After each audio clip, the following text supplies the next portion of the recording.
Hey, you guys. Thanks for joining us. It's August 21st, 2019. I'm your host, Justin. And as always, I'm joined by my co-host, Perry.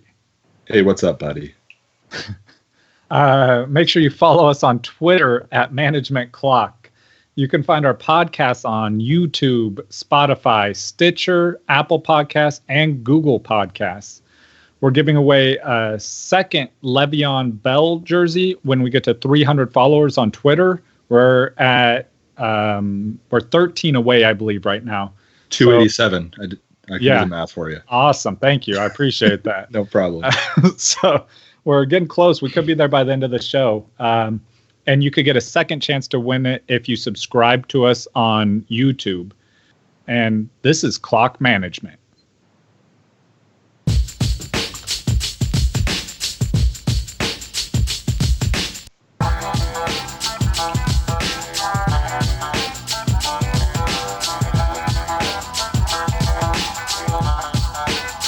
All right, guys, welcome back. So, Perry, what's new with you? I know you're got an interesting painting going on behind you. You do some decorating, or? No, I'm visiting the in-laws right now. We're going on a little trip tomorrow down to California, and this is the office that they gave me, and the painting came along with it. My mother-in-law said that we could give it away, but I think we'd have to come up with an interesting contest for that. Yeah. Which, if anyone is interested, like, throw some ideas out there. I'm down with this, and I kind of hope I win. What about you? What's going on? What's new? Not too much, really. Just, my normal day-to-day stuff, watching a lot of football, week 3 preseason, so that's pretty awesome. That shirt looks new. Did you just get that shirt? Yeah, so we just got these shirts. I actually had an idea for these shirts, Barry. So I'm going to go ahead and do a random giveaway to a random YouTube commenter. Anyone who comments on YouTube, we're going to put you all into a random generator, and one of you is going to get a Clock Management shirt for free. So congratulations. Okay, well, we'll get into today's episode a little bit, tell you what we're going to do. We're going to go over the news. We'll go over the news nobody cares about. And then we have our first guest today, and I want to introduce that guest right now. His name is Ben Kurtz. He's a doctor of physical therapy. I worked with him for about 2 years in California. He's a good buddy of mine. He's here to give some insight into some current injuries, some past injuries, and just some stuff that comes up very often in the NFL with timetable, what to expect, what to avoid. So how's it going, Ben? I'm doing very well. Thanks for being on. Can't wait to talk about all these guys. Yeah, we really appreciate you coming on and joining us. Yeah, I love to talk about my work when I'm not at work. It's fantastic. I know. I like to think that you paid for that education to be here today. I did. This was the ultimate goal. Yeah, the pinnacle. I guess you're welcome. Okay. Thank you. Oh, man. You want to get into some news, Perry? Yeah. Lots of news going on right now with week 3 of preseason starting tomorrow. Essentially, it's the biggest week of preseason. It's what we care about the most. It's where we have most starters actually playing a significant amount of time. If you're going to put in any stock into what you see in preseason, let it be this week. So first thing I want to talk about is Michael Crabtree. It says here that he's on verge of signing with the Cardinals. Michael Crabtree, I know, Justin, you kind of feel like you're kind of a Raiders fan. Michael Crabtree ruined Amari Cooper for you.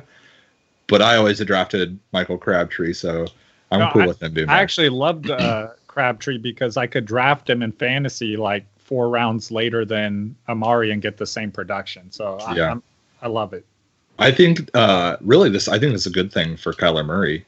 Michael Crabtree is a talented veteran who could bring a lot of stability along with Larry Fitzgerald. What do you think it does at the wide receiver core down there? It hurts Kirk Cousins if Michael Crabtree signs Kirk Cousins. Ooh, man. Christian Kirk. Christian Kirk, thank you. I almost did the same thing. It hurts Christian Kirk, especially when it comes to end zone targets. Michael Crabtree is an end zone target. He has been his whole career. So, Bears head coach Matt Nagy told the press he believes that Tariq Cohen was overworked in 2018. Not what you want to hear as a Tariq Cohen owner. It is what you want to hear if you're a David Montgomery owner, though. Yes, it is. Yes, it is. Are you a David Montgomery owner? I wish. Me too. My wife is. Again, with her just all the time with her.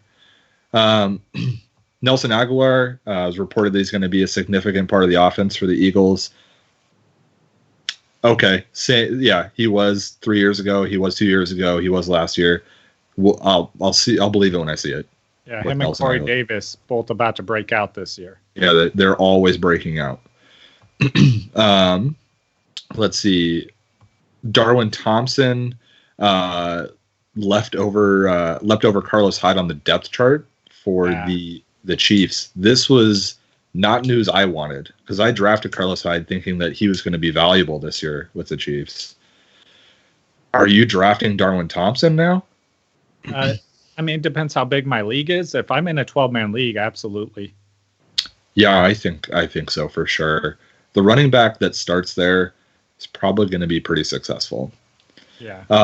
The Buccaneers are reporting that Mike Evans is not going to play the third week of preseason. It's believed to be a quad injury is all we got out of it. Probably a precaution, to be completely honest with you. Without any more info other than quad injury, what can we say? Ben, what would you say if somebody said I had a quad injury?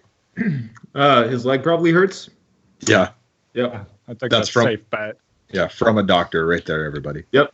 That tells you absolutely nothing. Yeah. So it could be tight, it could be torn. Yeah. And anywhere in between. He could have a Charlie horse. Yeah. Yes. No. But yeah. Kevin White released by the Cardinals, so this kind of follows the news of help me out, we just talked about him, Justin. Michael Crabtree signing with the Cardinals possibly. Kevin White used to be a big talent. Yeah, he came out of college with a lot of hype and just never materialized. Yeah. Nothing really big to wonder there other than the Crabtree news. Kevin White wasn't going to be owned by anybody in a league less than like 14 teams probably. It's reported that Darrell Henderson could see double-digit touches in 2019. He's rookie running back for the Rams. We'll talk about Todd Gurley in a little bit. I think this is kind of Todd Gurley news, but Darrell Henderson, I feel like the news is up and down with him. I still think you should own him. I don't think I'm starting him right away. You just got to see how it plays out there in LA. I'm kind of avoiding the LA backfield, to be completely honest with you. Yeah, I'm in a similar boat, though. I think I'm higher on Henderson than you are, but that's more of how I feel about Gurley than how I feel about Henderson. This one might hurt you a little bit, bud. Vance McDonald's role to remain the same. I know. I'm still in denial about that one, so it doesn't hurt me. When asked if he would see an increase, the reply was, he won't. Okay. That's pretty definitive. But what I don't understand is, who is their other tight end that's going to take from him? Yeah, I don't know. It's probably coach speak. I think there's no way that he won't see some kind of increase. DK Metcalf, the physical freak of the draft, we've talked about a couple times for Seattle wide receiver. He had a small surgery, and I guess on his knee, and they were just looking to see if there was any other damage or something from an injury in college. There wasn't a whole lot of information on why he was having the surgery, but all it revealed was minimal findings. He said he's going to miss a couple weeks while he recovers, maybe miss the first game of the season. But Pete Carroll said he'll be good to go.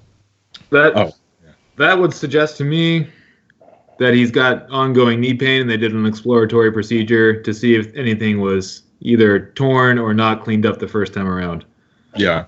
Do you think it's anything to worry about for 2 weeks from now?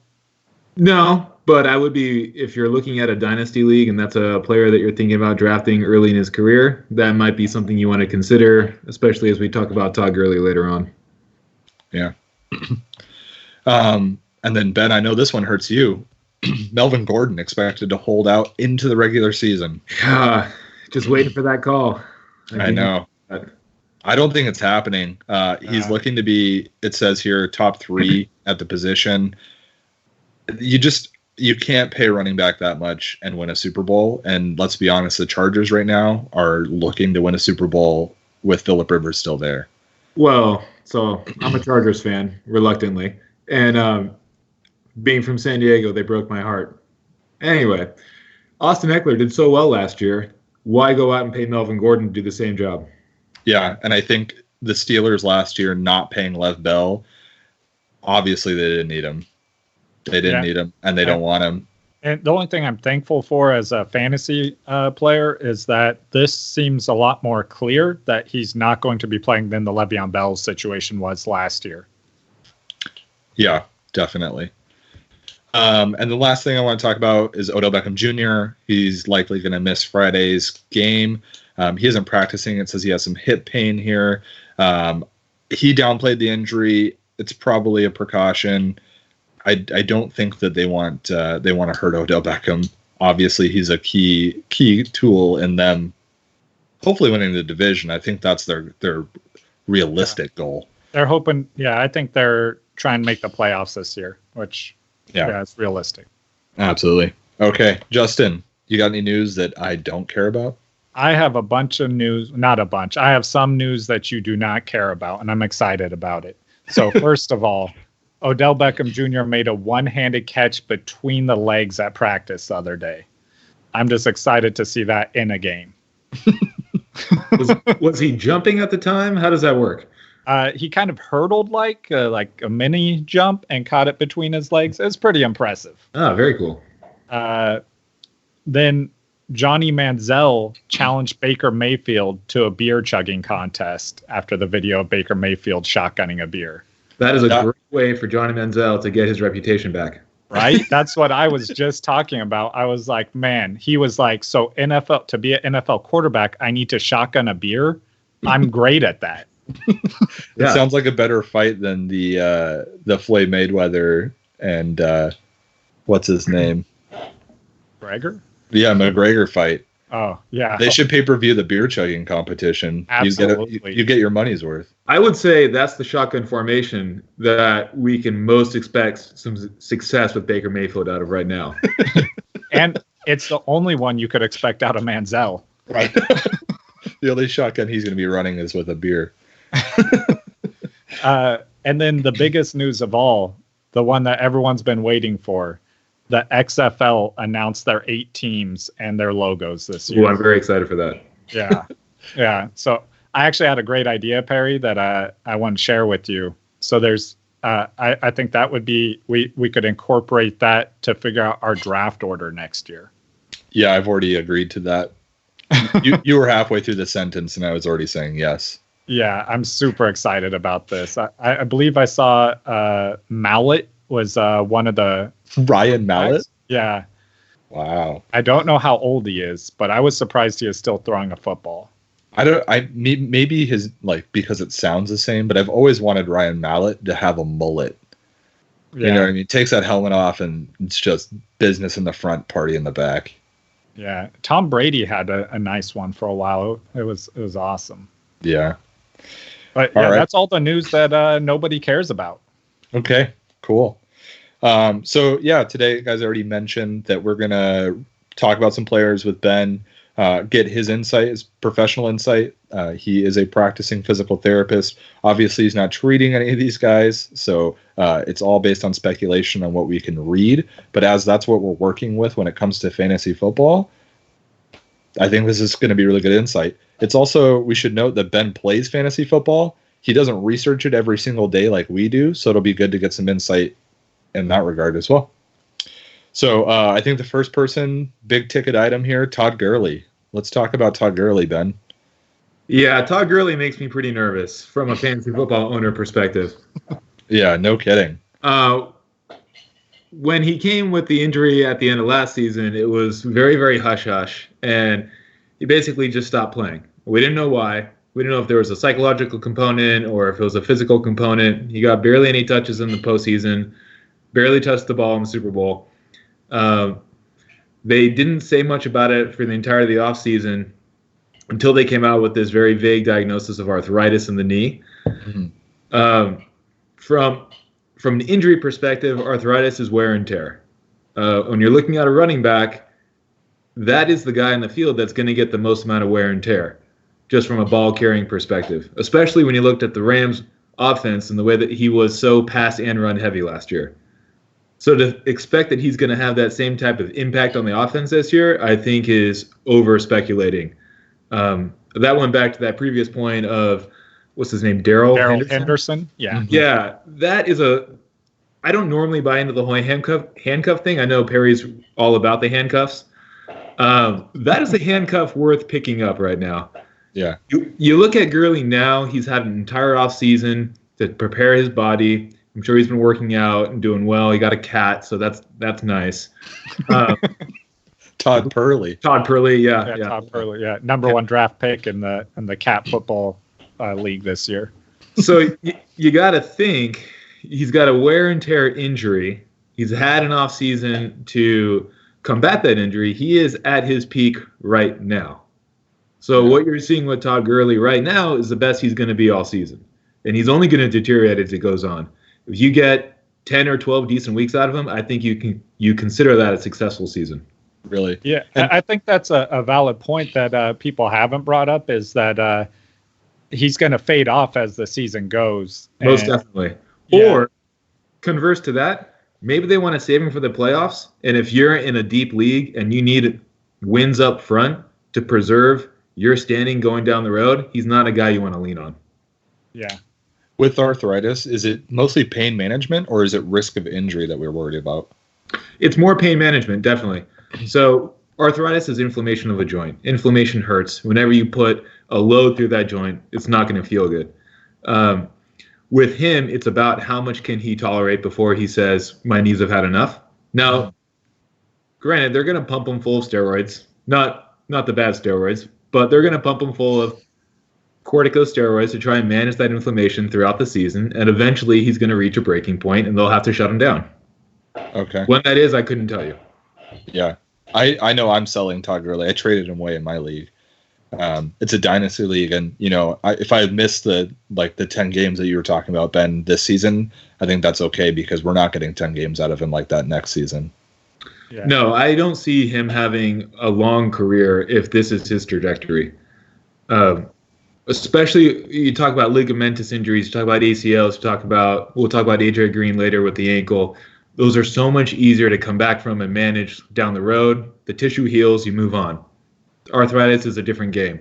I can see Todd Gurley going down the Kobe Bryant route of 10 years ago of going to Germany and trying all these different ways to get tissue healing out of that knee to prolong his career.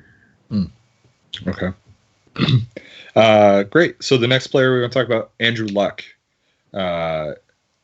So I when I was researching for Andrew Luck, I sent this to you and I was like, I feel like this might be a curveball. Well, you know how I feel about Andrew Luck. We talked about him all year last year. Yeah, we did. I am very low on Andrew Luck. He was so good last year. Yeah, he took a year and a half off. Yeah. He spent a year and a half to get 4 months of good production. I am not high on Andrew Luck. To me, he's fragile, and we don't know what's going on with his leg right now. So we're talking about his shoulder. So presumably his shoulder lasted for the duration of the season. Mm-hmm. Now he's got some undisclosed leg injury. They started saying it was a calf strain, and then they said he injured a small bone in his leg, which, just so Ursi knows, you have two bones in your leg, and neither one of them is small. So I'm not sure what he's talking about. Yeah, that goes when I I think it's the last show, and we talked about that. I heard later, right after that they were like, yeah, he didn't know what he was talking about. He has a high ankle injury. Exactly. Now they're talking high ankle sprain. High ankle sprain is a pretty significant injury that's going to affect his ability to stand in the pocket, withstand hits, move with efficiency and quickness. So we're talking about a guy who's coming back from a shoulder issue that needs to have the power of his legs behind him, that he's now losing some of that power. So I was never high on Andrew Luck to begin with. He is not someone I would be drafting high. So you think this will slow down his mobility, because he is known as a mobile quarterback? I do think this. it will slow down his mobility, and it may cause him to be second guessing what he's doing. Okay. What about, it's his right leg, so that's going to be the leg he pushes off on when he throws. Do you think it's going to affect his velocity at all? It could, definitely. Not having the power of the legs behind you, he's going to be relying more on his upper body to produce that velocity, and working on a recovery from a shoulder injury that affected that velocity for a year and a half. I just don't see that as a good mix. Can you talk a little about the great quarterbacks to go after? Yeah. Can you talk a little bit about the difference between like a high ankle sprain and a low ankle sprain? Yeah, sure. So when we're talking, we can segue into AJ Green here pretty easily too. Okay. When we're talking AJ Green, we're talking a low ankle sprain. A high ankle sprain really affects the two lower leg bones, the tibia and the fibula, and where they come together at the bottom of the leg. They're joined by a fiber called a syndesmosis, which is very, very rigid and thick, and it's meant to allow the ankle to flex up and down. As the ankle flexes up and down, that syndesmosis spreads apart and contracts back together, allowing for normal motion of the ankle. You have a high ankle sprain, it's a tearing of that syndesmosis. What that means is every time that you're trying to flex that ankle up and cause that normal physiological separation of that joint, it's going to cause excruciating pain. So running is going to be very difficult. Impact is going to be very difficult. Jumping is going to be very difficult. He's got to be immobilized for a number of months for that thing to heal properly, depending on how bad it is. Then when he gets out of that immobilization, I mean, it might be as low as 4 weeks. It's probably more in the 6 to 8 week range. When he comes out of that, he's going to have to get his agility and his fitness back, because he won't be doing any type of weight bearing during that time without a boot on. So that's a high ankle sprain. High ankle sprains typically take 2 to 3 times as long to come back from than a low ankle sprain. A low ankle sprain, really the joints of the foot. There's a lot of small ligaments down there that basically resist. You've had an ankle sprain in your life, I'm sure. You've been running around, you roll your ankle, right? That's a low ankle sprain. It swells up, it gets hurt, it goes away in a week or two, and then it's kind of loose, and maybe it hurts every now and then when you're running around. Now, those are much easier to come back from. That's the type of thing you tape it up with the trainer. You go out there, they basically secure it. You're good to go on a short-term basis. With AJ Green's, it's my understanding that he suffered an ankle sprain that subsequently required surgery. So that tells me that it was torn to a percentage where they didn't think it was going to heal on its own. And then it's my understanding that they just came out and said that surgery was a little bit more complicated than they had anticipated, which to me suggests either more than one ligament was torn, or he had what's called an avulsion fracture, which is where a little piece comes off of the bone where that ligament connects. I don't know that at all. I'm just thinking, if I had a patient that came into me that said, hey, I had an ankle sprain, hey, I needed to get surgery, hey, this is a longer timetable based off of what they found in the surgery, that's where my mind would go. Interesting. Gotcha. Okay. And which one of those do you think has a higher risk of re-injury? The higher risk of re-injury is going to be the lower ankle sprain. Really? Because, so with the high ankle sprain, if it's bad enough, they could pin it together. Once it's pinned together, it's incredibly stable. If it's not that bad and they want to let it heal on its own, it will still become a more stable joint overall because of the quality of that tissue. Gotcha. When we look at the lower part of the ankle, once you sprain that, you're set up for ankle sprains down the road. Interesting. Okay. Yeah. So the risk of an AJ Green re-injury once he comes back is probably fairly high. I would say so, which is disappointing to me personally because I have him on my team. Yeah. So as do I. So I'm not super happy about that. I'm really hoping that whoever was in charge of maintaining that crummy field gets an earful. Okay, so let's move on to another big name right now, and that's Antonio Brown. I know he has 2 things going on, and you've got a little insight with the helmet. Let's start at the helmet. Oh my gosh, I think we need to go a little deeper than the helmet and talk about the head for a second. What is going on with that guy? Oh man, yeah, he's the reason why they implemented the concussion protocol. I mean, just look at how it's affected him. He is a completely different person. He's like if T.O. and Ocho Cinco got together and said, how can we be more outlandish? They would have pointed to Antonio Brown and said, you do it. Yeah. Maybe they're his managers. Are they his managers? That makes sense. So Vanilla Ice managing Milli Vanilli. So I know with the helmet thing, the league basically said, sorry, you're going to wear one of these newer helmets. And I guess he accepted that for a while, but now it sounds like he's not accepting it again. But you have actual insight into this. Yeah, so I was talking to a guy that played for 7 or 8 years.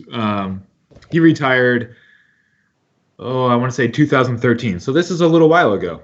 Mm-hmm. And even in his playing days, he was presented with this helmet issue himself. So it's my understanding, these guys usually go through high school and college wearing the same style of helmet. And it's something they get very comfortable with, and it's really 2 or 3-fold. It's their ability to view the ball, the way the helmet just sits on the head, and then the way it feels. And by that feeling, he said the older helmets are smaller and they have a more streamlined feel to them. These newer ones, he described it as wearing like a space helmet, like he's an astronaut. Just felt like it was like a bobblehead or something. Oh. That being said, back in 2012, 2013, he's being told by Tom Coughlin, hey, you can't wear that helmet anymore. If you want to keep playing, you got to switch over to this thing. And he made the switch, and he had a successful career. So to me, it's surprising that Antonio Brown thinks this is a surprise. This is not a new situation. He's one of like 3 guys that are left in the league. I think it's him, Rodgers, and Brady that are still using these old helmets. Mm-hmm. So I think he was expecting some special treatment that he didn't get, and now he's throwing like a hissy fit about it. Yeah, from what I understand about it, the rest of the helmets that they changed, they gave them a year notice, but this one, they only gave them a 3-month notice before they told them they had to change, and that's his complaint now, is that he thinks he should get the same year warning as everyone else, which would take him through this season. Yes, I have heard that as well. I believe there was a 10-year sort of like grace period for older helmets, and that he was basically anticipating playing for 10 years, so he thought he'd be in the clear for his career, and that they pushed this change on him ahead of what he thought his schedule would be. You could make an argument that's a valid complaint, right? You have a preparation timeline that you're working with, and that timeline gets accelerated. Cool. Complain about it. At the end of the day, it's a helmet. Change your helmet, learn how to run your routes with it, and shut up and go play some football. Yeah, absolutely. I feel like it's like, yeah, you would have a valid complaint, but it's a safety issue, which is why they're changing it. So it's like your complaint's null and void when it comes to safety. That's going to take precedence. And it's not a competitive disadvantage because everyone else has to wear these new helmets as well. So it's not like, the defender's going to be able to spot the ball ahead of me, or they're going to be thrown into other receivers because I'm not going to be able to be tracking the ball as well. No, man. Everyone's doing the same thing. Just join the party. Yeah.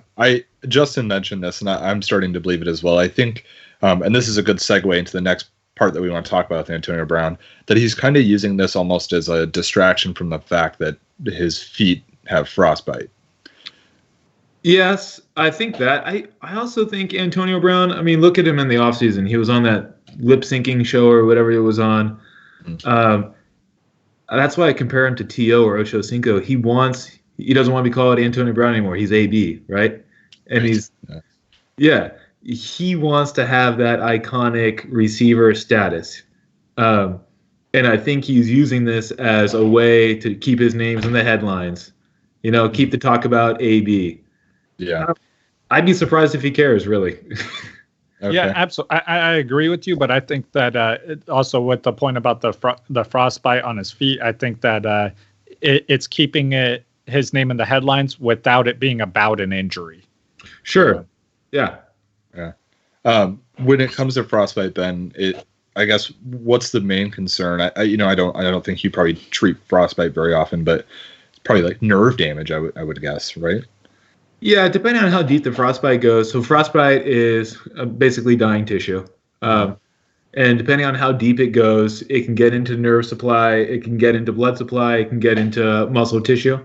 So luckily, I guess you'd say he got it on the bottom of his feet. The bottom of the feet are pretty thick. We walk around and we need a lot of padding down there.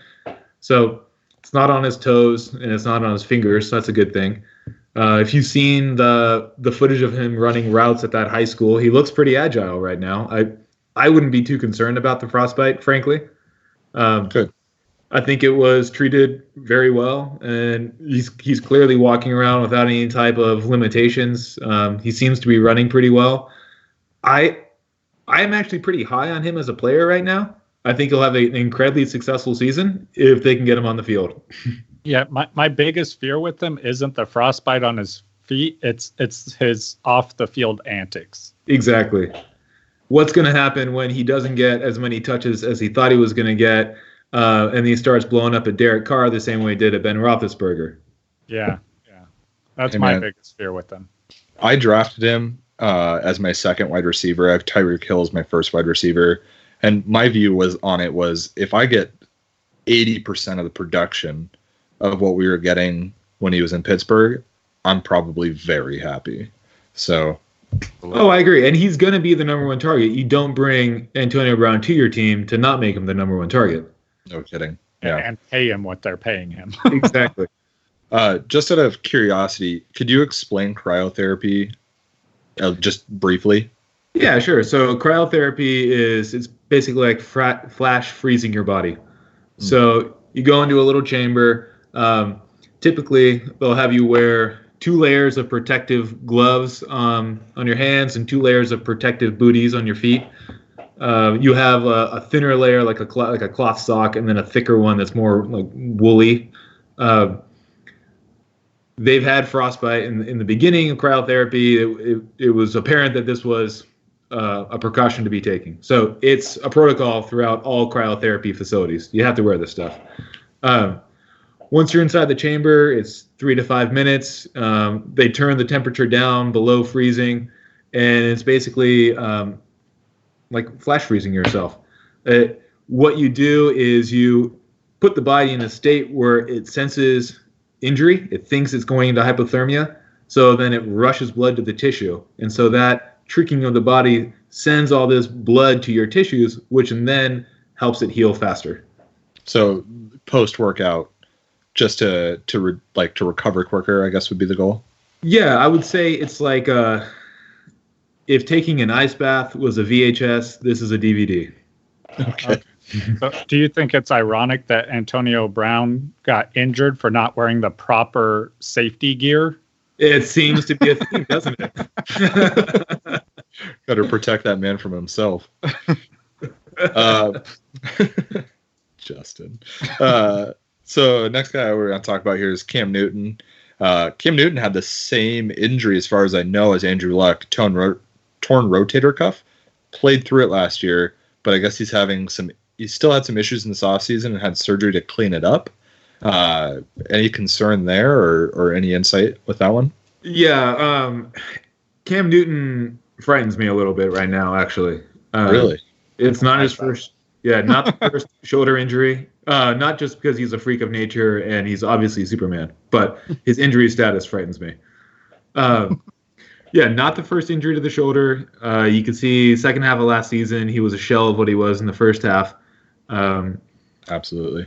I've got some contacts deep into Fox Sports, and I've been told that they're basically reorienting their offense around this shoulder to stop him from throwing deep. They're going to have a screen-heavy, run-heavy offense, which if you're a Christian McCaffrey owner, that sounded pretty nice. Yeah. If you're a Greg Olsen owner, that's sounding pretty nice right now. That's good insight there with Christian McCaffrey. He's been I'm a Cam Newton owner. So, he's probably going to be using his legs a little bit more again. He had been drifting away from that ground and pound style because of the criticisms of what that would do to his longevity, but it's clear that he can't throw the ball down the field. He came out, I don't know if you guys listened to it, he came out with a docu-series, a video docu-series back in February saying he couldn't throw the ball more than 30 yards. in November and December of last year. Then he goes and gets the shoulder cleaned up. He hasn't really been throwing in practice, to my knowledge, downfield at all.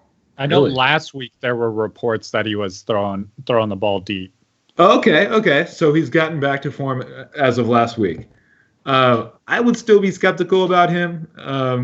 I think he's a prove me player right now. Don't draft him now, or maybe draft him second, later down. Stick him on your bench. Give him a couple weeks to prove himself, and then plug him in your starting lineup if it looks good. So with him and Andrew Luck having almost the same injury, it was news when Andrew Luck was throwing tennis balls. So I guess was it like a pain management thing? Was it, somebody messed up his recovery? Why was Cam Newton able to play last year and Andrew Luck not, or not the year before, I guess? That's a good question. Anytime you say it's the same injury, I think that can be misleading because all injuries have their own unique circumstances. Sure. You don't know any type of other underlying issues that may have been contributing to Andrew Luck's condition as compared to Cam Newton's. Mm-hmm. It seemed like Cam was more inclined to play through the injury than Andrew Luck was. You don't know whether that's coming from a pride perspective or whether he's receiving different advice from advisors or other non-medical staff than Andrew Luck was. I find those very hard to compare just because you don't know the tertiary circumstances that are going on there. Sure. Do you think the kind of play through it attitude could possibly have led to what's going on this year and maybe some damage to where they're having to change the whole offense? Yeah, I do. My concern with Cam Newton is not that the rotator cuff is damaged. My concern is that his labrum has been damaged. And just a short little anatomy, the labrum is really what holds the shoulder together. The rotator cuff is a group of muscles that are important in shoulder function, but the labrum provides really that like internal stability. The biceps muscle is a decelerator. So when you're throwing very, very hard, the biceps slows the arm down so it doesn't just rip off your body. It's also connected to the labrum. And so my concern would be if he had a rotator cuff issue and that group of muscles was too weak, over-reliance on another group can lead to further damage down the chain, and that labrum may be affected. So you think if he gets rid of his bicep, he'll be able to throw deep down the field? Yeah, I do. One time. And then his arm's gone. But who wants to see Cam Newton with no biceps? I mean, that guy is... That's true. What kind of Superman would that be? Yeah. Okay. Next player we discussed before, Jimmy Graham. I know he isn't necessarily coming back from a recent injury, but he had a pretty catastrophic injury. And I know Justin and I are both very high on Jimmy Graham this year. How do you feel about him, Ben? I like Jimmy Graham this year. He dislocated his finger the other day, but sounds like that's not a big deal from the reports that we're reading. Doesn't require surgery or anything. Sounds like it's going to take a couple weeks to feel good again, but they'll tape it up and he'll be fine. Yeah, well, you could pull Ronnie Lott and just amputate it. Exactly. Yeah, get rid of it. I think what Jason Pierre-Paul has shown us is that you really only need one hand to play football. Yeah, no kidding. And you can have as many fireworks as you want. Yeah. Just wrap up like a giant oven mitt, put a little stickum on it, he's good to go. Yeah. Jason Pierre-Paul doesn't have to catch the ball, though. That's true. Yeah, he can swat more than catch. No, I really like Jimmy Graham this year. I think he was a wasted talent in Seattle. It's disappointing that that's where he suffered his injury because he was not being used as he could have been used. That injury is way back in 2015, 2016, if I recall correctly. I believe so. Yeah, and then he basically took the full year to come back, which I think he followed the right protocol. He was battled through a lot of knee pain the following year, and then went and got a variation of stem cell therapy to help decrease some of the knee pain that he was experiencing. During that time, basically, let's backtrack a little bit. So he tore the patella tendon. The patella tendon is the main tendon of the quadriceps, which is the main extensor of the knee. Right. Just below the kneecap, right? Just below the kneecap. Devastating injury. A lot of players don't come back from that. I think I read a stat that said 24% or something, some very high number of NFL players don't return from that injury. It takes a long time to recover from, but the main thing is, can you get power back in that quadriceps? And so he was experiencing enough pain in the knee that he wasn't able to go out and strengthen his quad. And that's why he wasn't as successful running his routes. He had lost some of his speed. He had lost some of his hops. He wasn't slam dunking the ball over the goalpost. That Which power is what was really there. matters. Exactly. Well, you got to get him into the end zone first. But yeah, that's what you want to see. You want to see Jimmy G go up for the slam at the end. Absolutely. But after he got this variation of the stem cell therapy, by his account, he was able to go out and crank his quad and get that thing strong again. Good. Now, I do think that he's going to have some recurrent knee pain throughout the season, but I don't think it's going to be at the measure of Todd Gurley, and I don't think it's going to be a limiting factor for him. Okay. And risk of re-injury? I mean, now that he's got the quad strong, that risk probably has gone down, I would assume. Yeah, there's always a risk of re-injury. We're looking at disruption of the major muscle groups of the legs. You can make an argument that he's predisposed to re-injure that or another muscle or ligament in the knee, but it's not high on my radar. Cool. Yeah, great. I was reading something about risk of re-injury, and he's actually on the lower end of a lot of the tight ends, which kind of surprised me when I was reading up on him. Sure. And, from a fantasy football perspective, we talked about it before, but the amount of touchdowns that Aaron Rodgers threw last year was way below his norm. Yeah. But his efficiency was extremely high. I think last year was an outlier for Aaron Rodgers. Therefore, it was an outlier for Jimmy Graham. I think Jimmy Graham is going to be really good this year. Yeah, which is great because with the the injury history that you were talking about with him, coupled with that, his draft value is so low this year. Yeah, he's a good steal. Yeah, undrafted in a lot of leagues. Really? Yeah. Not in my league. Ours either. I'm in a 16-person league, though, so... Oh, okay, yeah. I think somebody drafted Brett Favre. Just out of hopes. There's always hope. But I think he talked about coming back. We had somebody draft Colin Kaepernick, so... Hey, I think that's a good one. Yeah, he'll play on Jay-Z's team. Oh, God, please. I hope. Please give Jay-Z a team. So then the only other thing I want to talk to you about, Ben, is things that we hear all the time in the NFL. And there's two main things, and I think they're connected. I think you could concur. ACLs and hamstrings. I guess when you hear that your player has a nagging hamstring injury, if that was a patient of yours, what would be your biggest worry? Oh, so we don't have definitive statistics that a hamstring injury will increase your likelihood of tearing your ACL by some percentage. But I think we can make some pretty strong assumptions that it will. The hamstring is a primary decelerator, just like the biceps is of the arm. The hamstring is that of the leg. Anytime that you're running and planting, your hamstring is doing the job of stopping your body's motion. So when we're talking about explosivity, the hamstring is incredibly important. And the ability to stop and turn on a dime, the hamstring is incredibly important. When we have a nagging hamstring injury, what happens is you either subconsciously or consciously are going to impact your foot to the ground with a more extended knee position because you don't want to put so much force through the hamstring because you can't rely on it to produce that sudden deceleration. When you're doing that, the more extended the knee is, the more tension the ACL is put under. That's when we start to see the higher incidence of ACL tearing because you're stopping and planting and pivoting. You don't have that dynamic control. It's more likely to lead to that ACL having to resist all of that force, and it could potentially fail at that point. Yeah. Why is it that like hamstring injuries seem to linger almost all season for a player, even if they don't tear their ACL? Yeah, I don't have a good answer for that. I wish I did. I've got a high school track athlete right now who's damaged his hamstring in May of last year, and he's still going through recovery for it. It happens to just be a nagging injury.